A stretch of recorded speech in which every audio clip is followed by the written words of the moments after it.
2월 5일 월요일입니다. 오늘은 요한 1서 2장 1절로 마지막 29절까지 말씀입니다. 세상을 사랑치 말라는 제목입니다. 세상을 사랑치 말라.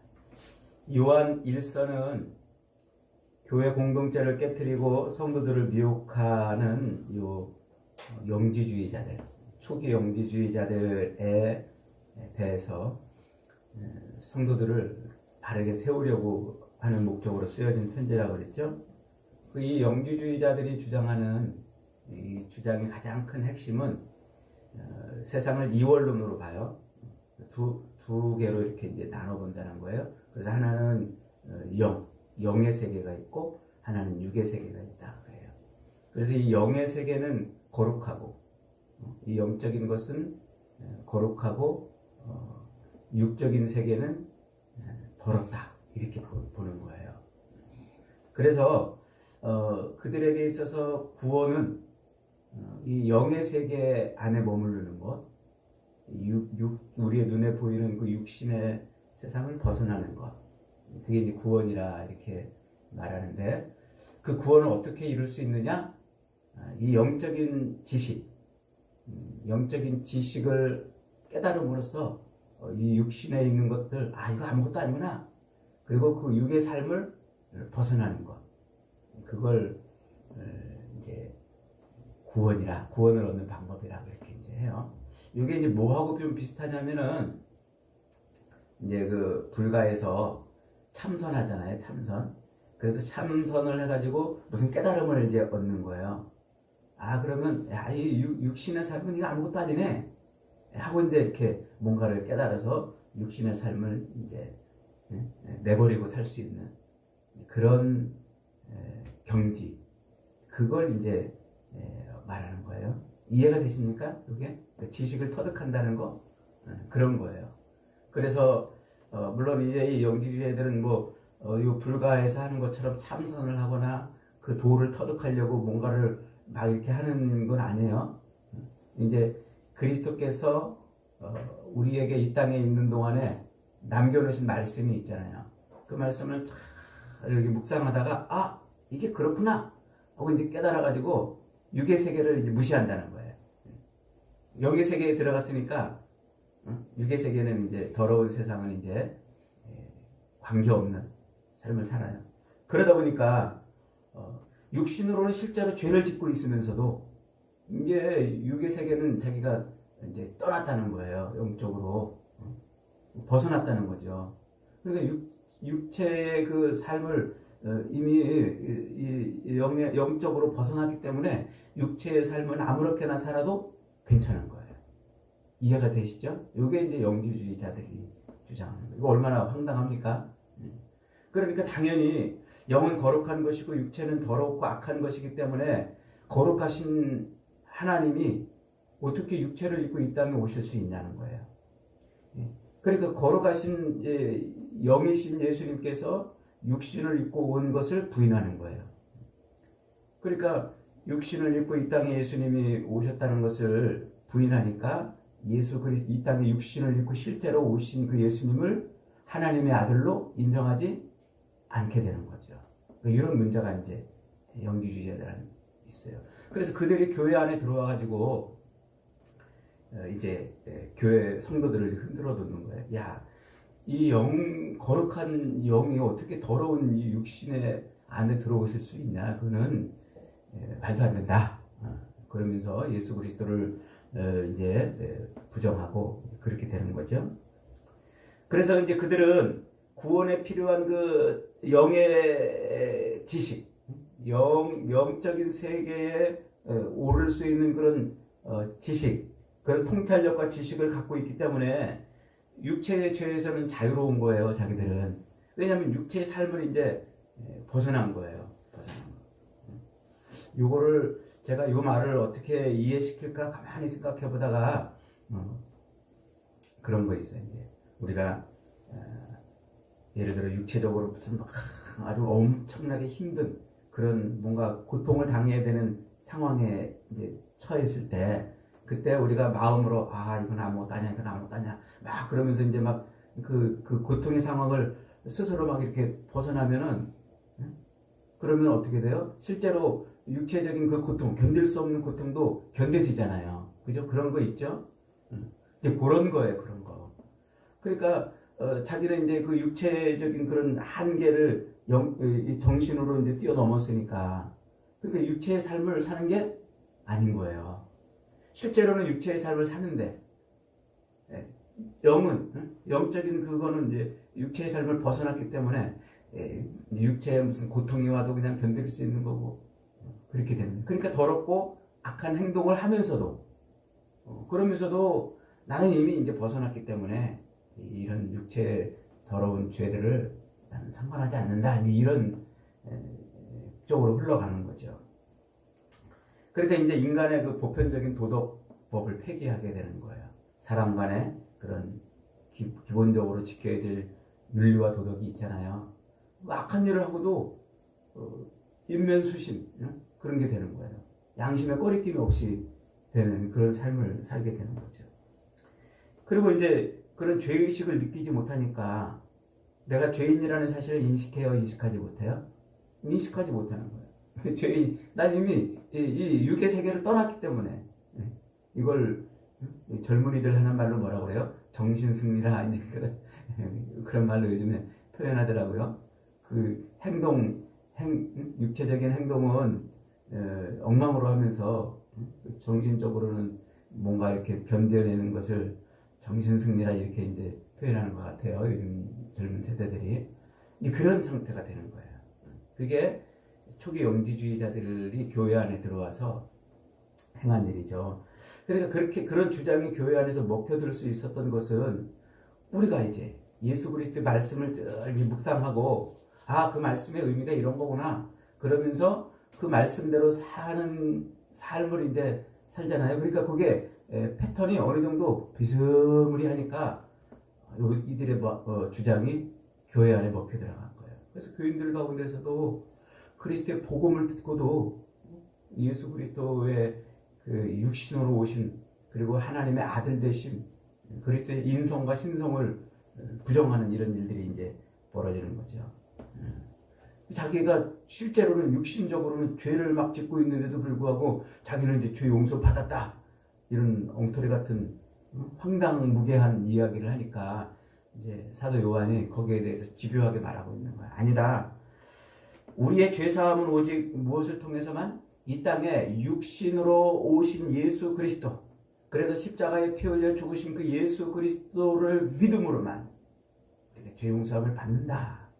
그래서 1절로 2절에서 이렇게 다시 한번 말해요. 같이 있습니다. 시작. 나의 자녀들아 내가 이것을 너희에게 쓰면 너희로 죄를 범하지 않게 하려 함이라. 만일 누가 죄를 범하여도 하나님 앞에서 우리에게 대언자가 있으니 곧 의로우신 예수 그리스도지라. 그는 우리의 죄를 위한 화목제물이니 우리만 위할 뿐 아니라 온 세상의 죄를 위함이라. 그러니까 우리의 죄는 무엇으로만 용서받을 수 있다고요? 오직 우리의 죄를 대속해서 죽으신 그리스도 예수를 믿음으로만 된다는 거예요. 그래서 12절에 다시 한번 강조합니다. 자녀들아 내가 이것을 너희에게 쓴 것은 너희 죄가 그의 이름으로 말미암아 사함을 받았으며 오직 예수 그리스도께서 화목제물이 되심으로 그분을 통해서만 우리가 죄 용서 받는다는 거예요. 무슨 영적인 묵상을 통해서 터득해가지고 육의 세계를 떠나면 그러면 죄 용서가 되는 것이 아니라는 거죠. 그러면서 이제 13절 그리고 14절은 반복법을 통해서 우리가 어떻게 죄 사함을 얻는지를 다시 한번 설명해 주고 있어요. 13절에 보니까 이럽니다. 아비들아 내가 너희에게 쓰는 것은 너희가 태초부터 계신 일을 알았으며 청년들아 내가 너희에게 쓰는 것은 너희가 악한 자를 이겼음이라. 어떻게 죄 사함을 얻는 길을 그 방법을 어떻게 얻는다고요? 태초부터 계신 일을 알므로. 태초부터 계신 일을 알므로 그랬어요.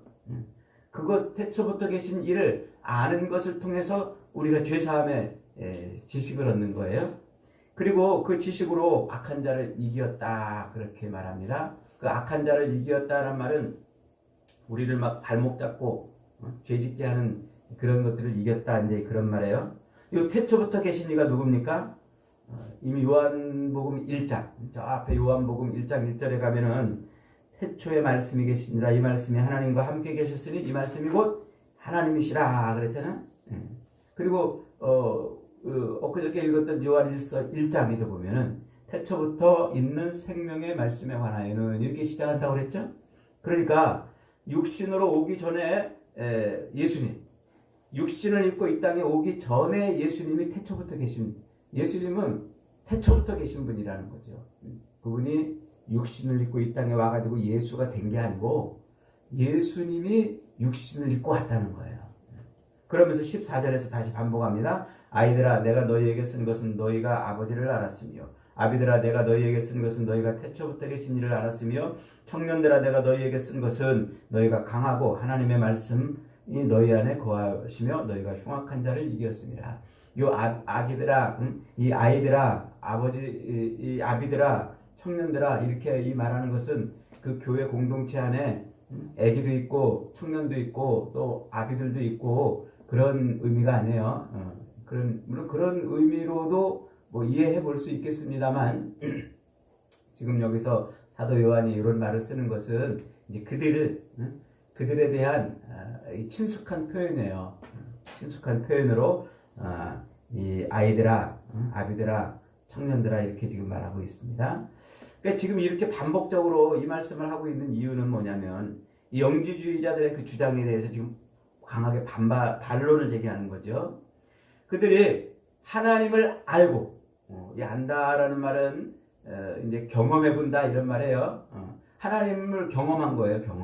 경험하고 그래서 이제 악한 자를 이기고 강하게 될 수 있었던 것은 그들이 어디에 거할 수 있었기 때문에 하나님의 말씀 안에. 그리고 그 말씀은 누구예요? 그 하나님의 말씀이 실체를 입고 이 땅에 오신 그분이 예수님이란 말이에요. 예수님. 그래서 그 예수님을 통해서만 우리가 구원을 얻고 그 예수 그리스도의 죄 사함의 은총을 통해서만 우리의 죄가 용서받는다는 거예요. 지식을 통해서 우리가 깨달음을 얻어서 이 육의 세계는 아무것도 아니구나 이런 그런 지식을 통한 깨달음으로 죄 사함을 받는 것이 아니라 오직 그리스도와의 교제, 말씀을 통한 교제, 그것을 통해서만 죄 사함을 얻을 수 있다 이렇게 이제 말하고 있는 거죠. 그러니까 태초부터 계신 그 말씀이 육신을 입고 이 땅에 오셨는데 그분이 예수님이라는 말이에요. 그 예수님과 교제하고 교통할 때만 우리가 그 말씀을 깨닫게 되는 거예요. 그 말씀을 알게 되는 거예요. 그 말씀 안에 거하게 되는 거죠. 그 말씀이 육체로 오신 예수 그리스도와 교제하고 교통하는 것을 통해서만 내 안에 들어올 수 있는 거예요. 그래서 15절부터는 이제 세상에 대해서 우리가 살아갈 때 어떻게 그러면 살아야 되느냐를 말씀하고 있습니다. 15절 같이 한번 읽겠습니다. 시작.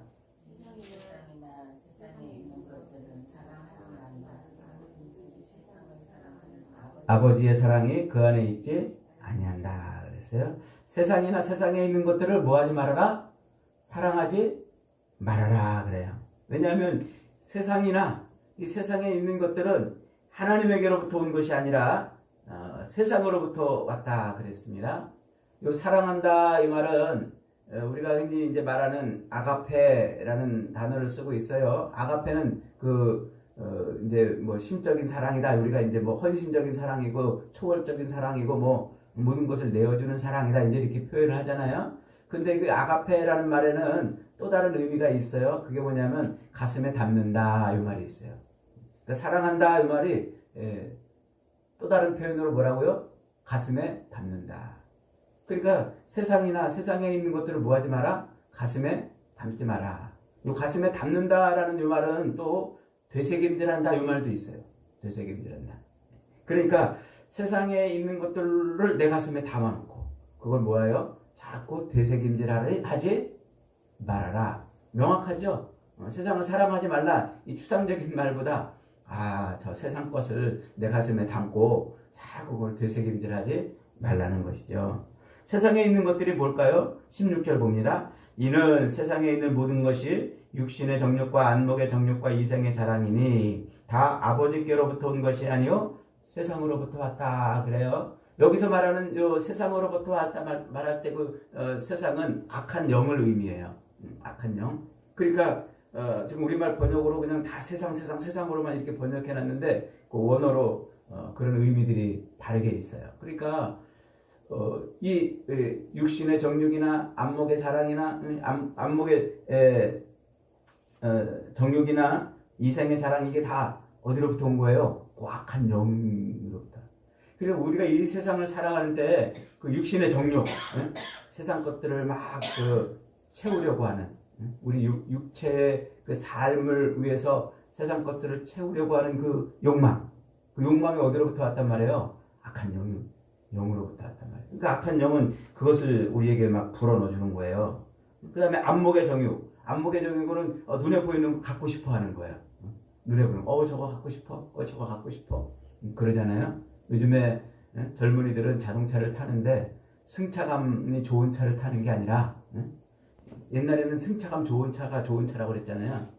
근데 요즘 젊은이들은 뭘 한다고요? 하차감으로 자동차를 고른대요. 남들 차에서 내가 딱 내릴 때 남들의 시선에 야, 저 비싼 차에서 내리는 자기를 이렇게 바라봐 주는 거, 그게 하차감이래요. 그렇잖아요. 막 고물차에서 내리면 좀 그렇잖아요. 근데 막 삐까번쩍한 고급차에서 딱 내리면 뭔가 있어 보이는 그런 게 이제 뭐라는 거예요? 안목의 정욕.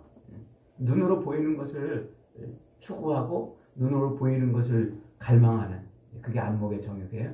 이생의 자랑은 뭐 더 설명하지 않아도 우리가 자랑하잖아요. 뭐든지 자랑하잖아요. 뭐 그냥 조그만 거라도 막 자랑하고 싶어가지고 SNS가 그렇게 막 활발하게 되는 이유가 뭐예요? 자랑하려고 사진 찍어서 거기다 올리면 나 거기 갔다 왔다, 나 그거 먹어봤다, 나 그거 명품백 있다, 이런 거예요. 그러니까 그런 세상 그런 것들, 욕망과 욕심들이 어디로부터 왔다고요? 악한 영이 자꾸 불어넣어주는 거예요. 그래서 우리가 그것을 가슴에 담기만 하면 이제 악한 영은 우리를 넘어뜨릴 수 있는 거죠. 그래서 이게 다 세상으로부터 온, 하나님에게서부터 온 것이 아니라 세상으로부터 온 것이기 때문에 그것을 혹여나 우리 마음에 담지 말아라. 그 다음에 또 세상을 사랑치 말아야 할 또 하나 이유는 뭐냐면 17절입니다. 17절 시작. 이 세상도 그 정욕도 지나가되 오직 하나님의 뜻을 행하는 자는 영원히 거하는. 영생을 얻기를 원하느냐? 그러면 세상 것에 붙들려 있어서는 안 된다는 말이에요. 영원한 생명을 얻는 이 구원을 누리기 위해서는 세상 것을 찾고 있어서는 안 되는. 그건 잠깐 있다가 지나갈 것들이기 때문에 그리스도께서 재림하시는 그날에 세상과 세상을 사랑하는 모든 사람들은 다 소멸되기 때문에 그래요. 하나님의 심판대 앞에서 그 모든 것은 다 사라지는 것이죠. 그러나 세상 사랑하기를 거부하고 죄를 미워하며 오직 사랑과 하나님의 말씀에 순종하는 자들만 영원히 거하는 거예요. 그래서 가슴에 그런 걸 채우지 말아라. 여러분 가슴엔 지금 뭘로 채워져 있나요? 그리스도를 사랑하는 그 십자가로 가슴이 채워져 있나요? 아니면 세상 것들로 가슴이 채워져 있나요? 저와 여러분은 그리스도께서 주시는 은혜와 평강으로 가슴이 채워 있기를 축복합니다. 22절에 보니까 놀라운 말씀을 하고 있어요. 22절 시작. 거짓말하는 자가 누구냐? 예수께서 그리스도이심을 부인하는 자가 아니냐? 아버지와 아들을 부인하는 자가 적그리스도. 적그리스도라는 말을 들어보셨죠? 적그리스도는 붉은 그리스도, 붉은 그리스도가 아니에요. 적이라는 것은 대적한다. 엔티크라이스트. 그러니까 예수 그리스도를 대적하는 자, 예수 그리스도를 부인하는 자가 뭐라고요? 적그리스도라. 우리가 적그리스도 그러면 되게 막 무섭고 아주 그냥 뭐 무슨 막 이상하게 생겨가지고 막 hom상 무슨 징그러운 모습으로 나타나는 어떤 존재를 자꾸 떠올리는데 그게 아니고 그리스도를 육체로 오신 것, 그리스도께서 육체로 오신 것을 부인하고 그리스도께서 하나님의 아들이심을 부인하면 그게 적그리스도란 말이에요. 적그리스도. 그러니까 우리가 이 땅을 살아갈 때 우리 주변에 적그리스도들이 우르르해. 그죠? 예수님을 안 믿는 그런 사람들이 다 적그리스도예요. 그래서 우리가 누구한테 전도할 때 보면 아이 그런 게 어딨어? 예수가 무슨 우리를 위해서 죽었어. 그렇게 말하는 사람들이 뭐예요? 그게 적그리스도란 말이에요. 무슨 뭐 아주 붉은 용을 타고 험상궂게 생겨가지고 뭐 끔찍한 어떤 모습으로 우리에게 오는 어떤 존재가 아니란 말이에요. 우리 주변에 널렸어요. 적그리스도는. 그래서 하나님의 아들로 이 땅에 오신 예수 그리스도를 부정하고 부인하는 자, 그들은 다 적그리스도입니다. 그래서 사도 요한은 강조합니다. 24절 같이 있습니다. 시작. 너희는 처음부터 들은 것을 너희 안에 거하게 하라. 처음부터 들은 것이 너희 안에 거하면 너희가 아들과 아버지 안에 거하리라. 그가 우리에게 약속하신 것은 이것이니 곧 영원한 생명이라. 처음부터 들은 게 뭘까요? 그게 복음이잖아요. 예수 그리스도의 십자가 복음. 예수님이 하나님의 아들로 이 땅에 오셔서 마귀 사탄을 이기고 또 예수님이 하나님의 아들로 이 땅에 오셔서 온 세상의 왕이 되셨고 그분이 우리의 통치자가 되신다. 우리 삶의 주관자가 되신다. 우리 인생의 주인이다. 이게 복음이잖아요. 사도 바울이 로마서에서 말하고 있는 복음. 마가복음 1장 1절에서 하나님의 아들 예수 그리스도의 복음의 시작이라 이렇게 시작하잖아요. 예수님이 이 땅에 오셔서 마귀 사탄을 이기시고 온 세상의 왕이 되시고 우리 인생의 주인이 되셨다는 말이에요. 그게 복음. 그걸 들은 그대로 그 복음 안에 거하면 그러면 우리는 영원한 생명을 얻게 된다는 말이에요. 그 복음의 말씀을 뭐 하라고요? 그 복음의 말씀을 24절에 너희는 처음부터 들은 것을 너희 안에 거하게 하라. 거하게 하라. 이 거하게 하라는 말이 뭐라고요? 되새김질하다 이 말이에요. 그러니까 사랑치 말라 하는 말하고 똑같은 말이에요. 되새김질하다, 또 머물게 하다, 담아놓으라, 채우라. 여러분 마음에 지금 뭘 담아놓고 있습니까? 뭘 담아서 자꾸 되새김질합니까? 세상에 있는 것들이 아니라 이 육신의 정욕과 안목의 정욕과 이생의 자랑이 아니라 그리스도 예수를 통해서 오는 은혜와 평강이 여러분 마음에 채워지기를 바랍니다. 그 세상 것을 자꾸 되새김질하지 마세요. 그리스도의 은혜와 평강을 자꾸 되새김질하세요. 그럴 때 우리는 영원한 생명을 누리게 되는 것이죠. 사랑하는 여러분, 오늘 저와 여러분의 삶에는 세상 것으로 늘 가슴을 채우며 사는 것이 아니라 오직 그리스도 예수를 통해서 주시는 복음의 말씀이 가슴에 채워지고 늘 되새김질해져서 위로부터 오는 하나님으로부터 오는 그 놀라운 은혜와 평강을 다 받아들이는 복된 인생들이 되시기를 주님의 이름으로 축복합니다. 아멘. 말씀 붙들고 기도합니다. 하나님